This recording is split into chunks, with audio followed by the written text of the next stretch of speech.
तो देखिए, फारस की खाड़ी में माहौल एक बार फिर गर्मा गया है। दुनिया भर की नजरें वहीं टिकी हैं। और वजह भी है। तनाव इतना ज्यादा है कि लगता है बस एक छोटी सी चिंगारी और एक बड़ा धमाका हो सकता है। अमेरिका ने अपने सबसे खतरनाक, सबसे शक्तिशाली युद्धपोत वहां भेज दिए हैं। और जाहिर है, ईरान भी चुप बैठने वालों में से नहीं है। तो चलिए, इस विश्लेषण में हम जरा गहराई से उतरते हैं और समझते हैं कि इस नौसैनिक टकराव के पीछे आखिर चल क्या रहा है।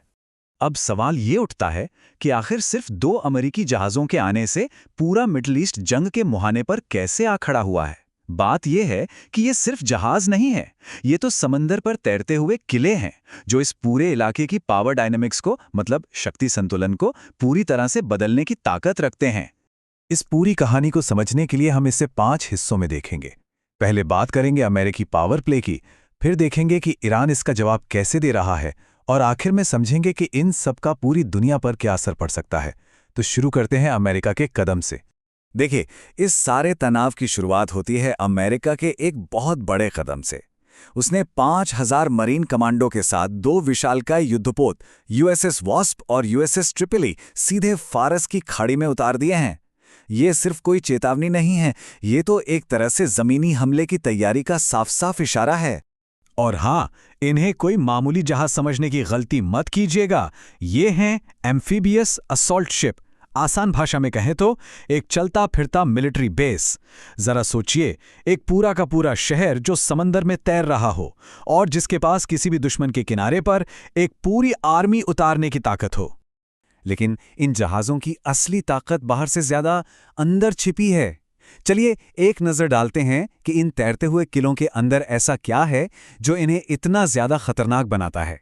जरा कल्पना कीजिए, एक तैरते हुए शहर की। इन जहाज़ों में 5000 सैनिकों के रहने की जगह है, एक पूरा अस्पताल है, जिम है और लड़ाई के लिए टैंक, ट्रक और होवरक्राफ्ट का एक जबरदस्त बेड़ा भी। ये समंदर पर एक सेल्फ सफिशिएंट वॉर मशीन है। और अगर इनकी हवाई ताकत की बात करें तो वो तो और भी कमाल की है। डेक पर F-35B जेट्स हैं जो हेलीकॉप्टर की तरह सीधे ऊपर उड़ सकते हैं।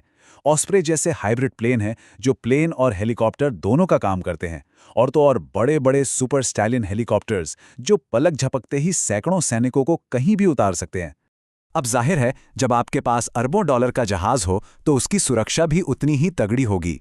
यहीं पर काम आता है क्लोज इन वेपन सिस्टम या CIWS। ये एक तरह का ऑटोमेटिक डिफेंस शील्ड है जो जहाज की आखिरी सुरक्षा दीवार है। ये पूरा डिफेंस सिस्टम एक प्यास की तरह है, परत दर परत। दूर से कोई खतरा आता है तो उसे सी स्पैरो मिसाइलें देखती हैं। अगर कोई चीज उससे बच गई तो रैम मिसाइलें उसे रोक लेती हैं।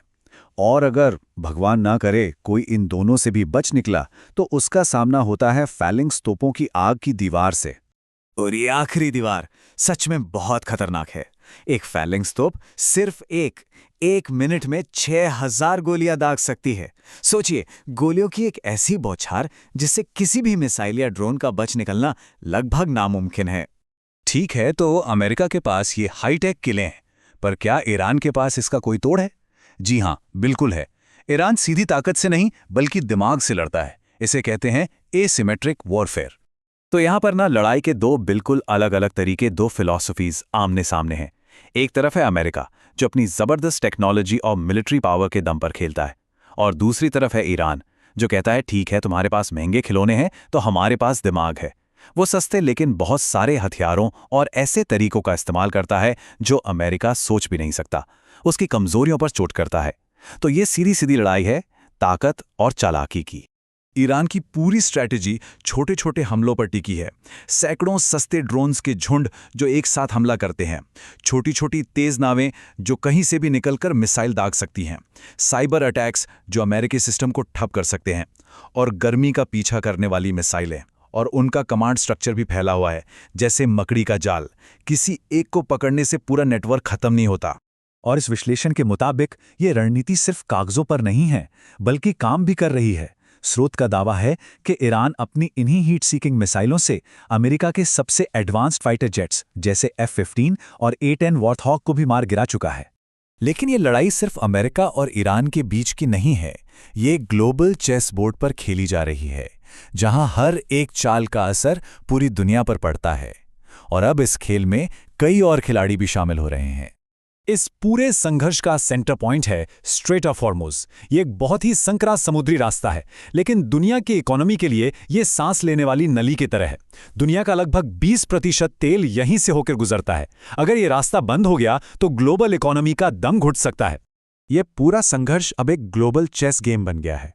एक तरफ अमेरिका है अपने साथी इजराइल और सऊदी अरब के साथ, तो दूसरी तरफ ईरान, जिसे रूस, चीन और यमन के हुती विद्रोहियों जैसे प्लेयर्स का साथ मिल रहा है। तो इन सब का मतलब क्या है? पूरी दुनिया के लिए इसका क्या नतीजा हो सकता है? चलिए देखते हैं कि इस टकराव का असर सिर्फ जंग के मैदान तक नहीं, बल्कि हमारी रोजमर्रा की जिंदगी पर कैसे पड़ सकता है। खतरा सिर्फ तेल की कीमतें बढ़ने का नहीं है। विश्लेषण इस बात की चेतावनी देता है कि अगर पानी को साफ करने वाले डीसैलिनेशन प्लांट्स जैसे सिविलियन ठिकानों पर हमला हुआ तो लाखों लोगों के लिए एक बहुत बड़ा मानवीय संकट खड़ा हो जाएगा। और अब सबसे डराने वाली चेतावनी। इस विश्लेषण के मुताबिक अगर ईरान किसी तरह अमेरिका के एक बड़े युद्धपोत को डुबाने में कामयाब हो गया तो ये वो चिंगारी हो सकती है जो तीसरे विश्व युद्ध की आग लगा दे। अपनी साख बचाने के लिए अमेरिका को ऐसा जवाबी कदम उठाना पड़ सकता है जिसके नतीजे बहुत ही भयानक होंगे। तो आखिर में हम इसी सवाल पर आके रुकते हैं। हाईटेक मिलिट्री ताकत और चालाक एसिमेट्रिक स्ट्रैटेजी की इस लड़ाई में पलड़ा किसका भारी रहेगा? क्या टेक्नोलॉजी हमेशा जीतती है या फिर एक स्मार्ट स्ट्रैटेजी एक बड़े से बड़े दानव को भी गिरा सकती है? इसका जवाब तो खैर वक्त ही बताएगा।